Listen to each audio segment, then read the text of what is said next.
Okay, so I know I said every consumable, but I kind of stacked a lot of items together because some of these are so similar, the tip just works for all of them. So if this video seems shorter than it should be, then that's why. Okay, let's roll. Farming for Rune Arcs offline doesn't have to be a chore. You just need high item discovery. Godric's Rune and Marika's Sourceal gives you 10 arcane, and you also have the Silver Tier Mask, Silver Scarab Talisman, and the Silver Fowlfoot. The rats in Castle Morn seem to drop these quite often. The effect lasts for 60 seconds, giving you a total of 120 FP. 2 per second doesn't sound like a lot on paper, but it can be a huge difference if some of your abilities have low FP cost. Endure, Bloodblade, and Quickstep are all good examples. For whatever reason, these things are really difficult to find, but the merchant near Coastal Cave sells 5 of them. Don't pass these up. Lake of Rot. I suppose if you're running through Mohgwyn Palace and one of those weird blood zombies explode on you, you can use this to stop the buildup. Otherwise, just use the Stalwart Horn instead. Bosses like Borealis and the end-game ancient heroes have attacks that can easily proc Frostbite in a single hit, making these all the more valuable. I think there's like 2 big crabs in the game that inflict sleep, and that's it. So use these when you're fighting those. Pretty useful in the Viking NPC invasion in Liurnia, as he invades you right next to one of those annoying Eye of Sauron looking ass towers that inflict madness whenever it opens. Farm these off the Basilisk enemies near Seathwater Cave in Mount Gelmir. Really good with items that buff robustness, since enemies that deal frost buildup also count as magic damage, which include Deathrite Birds, Ancient Heroes, and Dula. So many enemies and bosses have attacks that deal fire damage that it's almost easier to list instances where this wouldn't be useful. But Farum Azula seems to have the most fire-related enemies, considering all the dragons, banished knights, and the gods can duo fight. Also, you can stand in the rain to increase your fire defense. No, I'm not kidding. There's almost no way to increase your lightning resistance outside of items or incantations, making this probably the most coveted of the liver items. My tip is to just don't waste it. Psst, hey, this item gives 35% holy negation instead of 15% like the others. Don't tell FromSoft. This raises respective status resistances by 100, while the Dappled Cured Meat raises them all by the same amount. This is basically 2 extra hits from an enemy with status on a good day. It really goes an extra half mile in a lot of different situations, such as conserving Boluses when crossing the Lake of Rot, fighting Madness Invaders, or dealing with those piece of shit Sanguine Nobles. Combined with some magic buffs to boost multiple types of attack at once, especially useful on sorceries like Meteorite since it deals both physical and magic damage. Silver Fireflies can be found all over Seal for River, but they can also be found in the Groveside Cave and the Earthbore Cave in Limgrave. Use in Mohgwyn's Palace. Complete the Blackguard's quest line first, unlock his store, and then purchase at least 1 boiled prawn from him. Then kill him to receive his bell bearing. If you don't do this, the Twin Maidens back home won't sell you any, and they'll just give you some shitty necklace instead. I don't know. Make sure the Blackguard gets to the capital outskirts so he can update his shop. Both the prawn and crab stack with all the greats, Golden Vow, Rallying Standard, Opaline Heart Tier, Dragon Crest Talismans.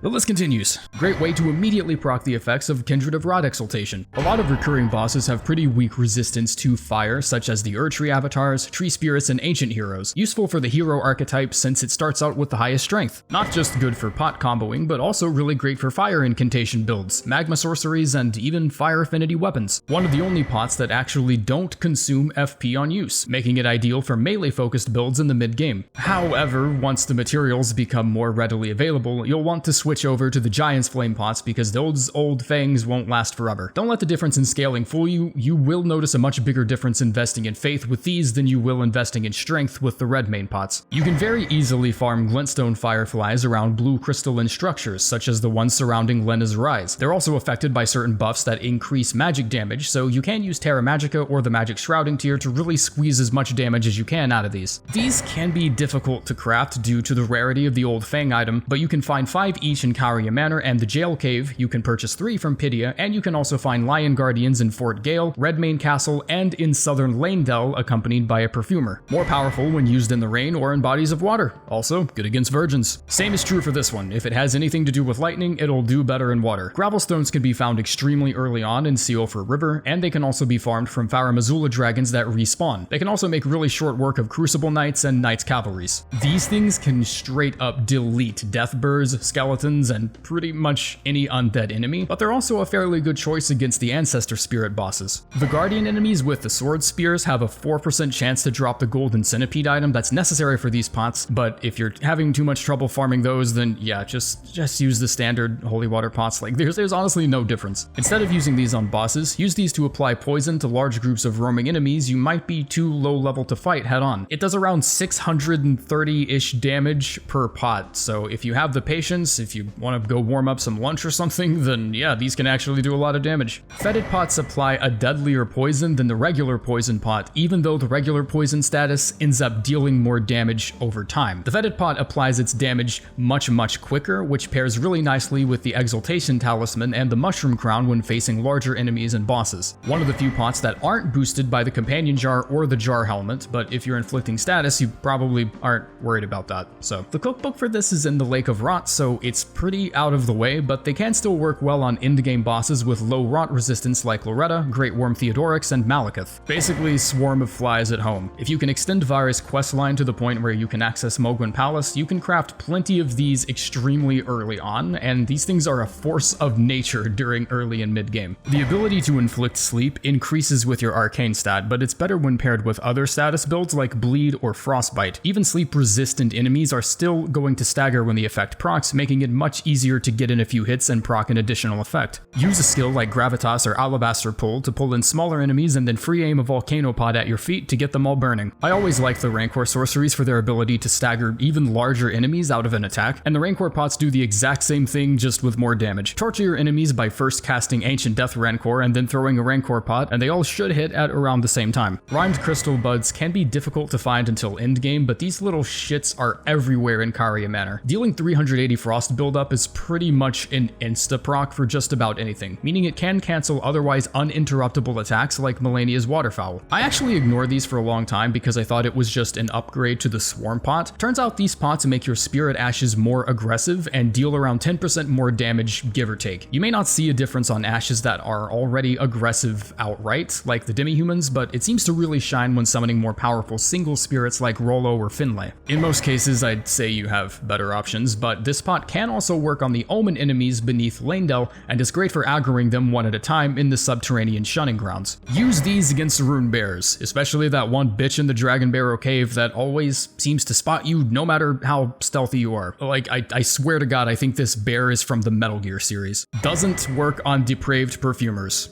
Yeah, I know, I'm sad about it too. Roped pots are generally not relied upon due to the difficulty that comes with farming string for some reason, but the fast draw time does serve as a pretty good interrupt against a lot of different enemies. If you throw the pot first and then immediately turn around, you can do this while staying locked onto the enemy. Useful on frost builds because the fire damage from this aromatic can reset the effect. Holy shit, this might be one of my favorite items. Extremely good when paired with the branch sword talismans, because once your health goes below the 20% threshold, you can pop this and have Opaline Bubble Tier on standby if you get hit. Every uplifting aromatic you have to use is basically another free hit that you can take. Put enemies to sleep with any sleep method of your choice, and then pop out Poison Spray Mist while they're getting over their drowsiness. It only lasts 30 seconds, but its damage can rack up extremely quick. Using this with a Frostbite build means the enemy will both deal less and take more, and using this with Blood Boil can compensate for a lot of the defense reduction. Use a Great Hammer or a weapon with high poise damage to break them down and hit them with this while they're still. It increases physical damage output, meaning spells with physical damage like Rock Sling and the Bestial Incantations will also receive a boost. Stacks well with Grail's Roar and Acid Spray Mist because they can lower your enemy's attack strength instead of increase your defense, which is basically the same effect during gameplay. For 40 seconds, you can basically do anything you want. Cast the biggest spells, spam Wild Strikes or Spinning Strikes with whatever status effect you want, or just emote mid-fight all without being stance broken. Damage negation can stack with Golden Vow and Rallying Standard. You can't hurt me, Jack. Bone darts become easier to get the more you have of them. They're a much better alternative to hunting animals and especially birds, making it easy to just pack your stock with these in Limgrave. Good with Ritual Sword Talisman if you don't want to get in close and risk damage. You can find a wealth of poison blooms in Weeping Peninsula. Your focus shouldn't be causing poison buildup with these, but instead making sure they aren't losing it if your target suddenly gets distance from you.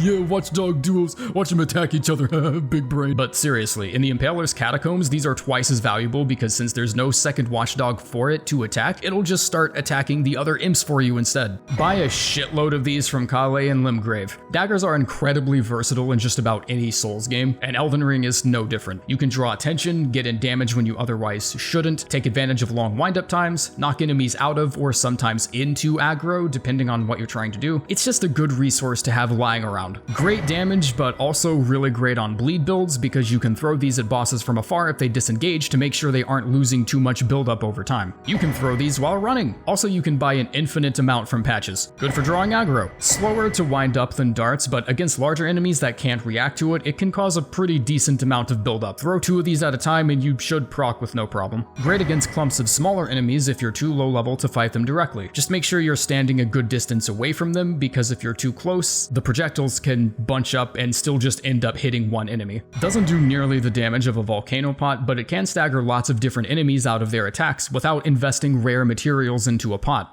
Bigger stone make bigger boom. You can farm these in Morn Tunnel. Also use Unseen Form to get in some dumb damage without drawing enemies' attention. Throw one of these down to force a dodge and either run after them with a weapon or continue spamming magic at them. Even better for forcing a panic dodge. Have a crowd of imps or misbegottens rushing at you? Throw this down and watch them die. Simple as that. Also good for staggering. You can score hits with these really consistently if you anticipate an enemy attack and free aim one of these at your feet. Pop one of these outside a notoriously difficult boss room like Melania or Mog for endgame players, or Margit for early game. If you got 2 minutes to spare, rate them all and you'll probably end up healing someone at their most critical point.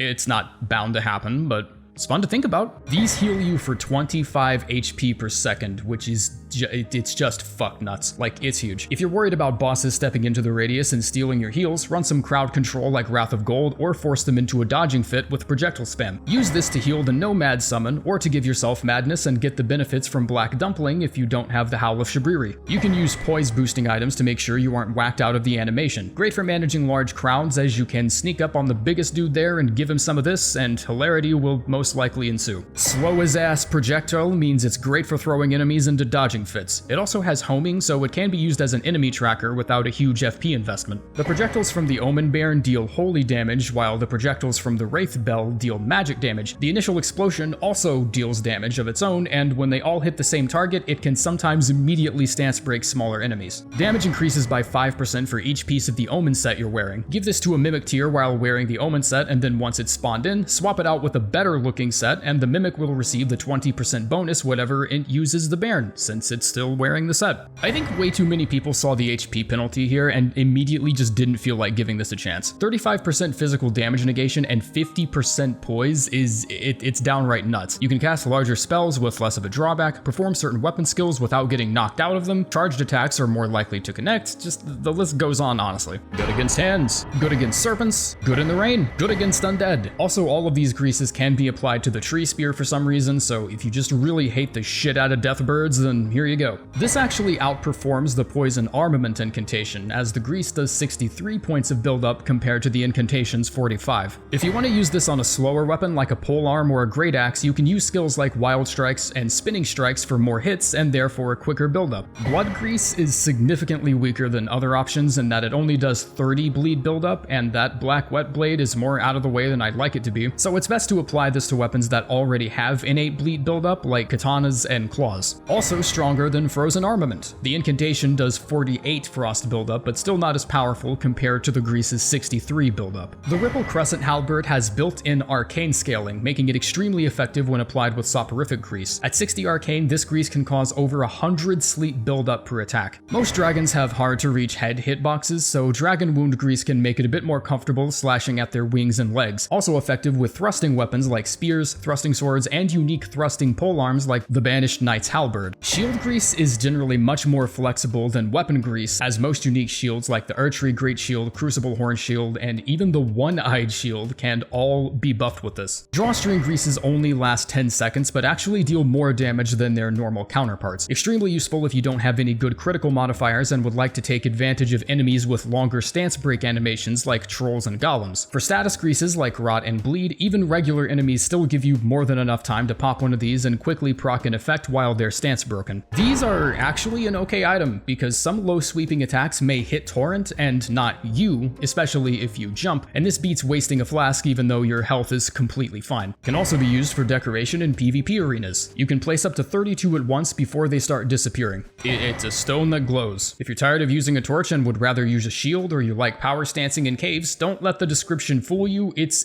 a straight up lie. These things could probably blind you if you looked directly at them. Reducing fall damage isn't as important as the fact that it also reduces sound, making it easier to get the drop on some tougher enemies without alerting more attention. If you don't feel like dedicating a talisman slot to Creepus's Vial, then this is a good alternative. When it says accumulations, it's not just referring to poison buildup. Other things that alter your defenses, like being covered in oil or getting wet from the rain, can also be cancelled using this item. Use this to light up your beautiful face if you're trying to capture B-roll, but the sun's being a stubborn little bitch and the shadows aren't working how you want them to. Demi-humans use these as bait to trap blood build users, Ronnie stands, and other organisms that tend to lack brain cells. If I go for these every time despite knowing exactly what it's gonna be, I can't imagine how unsuspecting others online must be of it. Use these if you're stuck on a boss and want someone to help you. That's about it. No tip I can think of outside of its goddamn intended function. Complete Vari's questline and you can get a much better variant of this item that's infinitely reusable. I use them? I don't know, shove it up your ass. Do I need to tell you how to use these? Really? Why are these on here?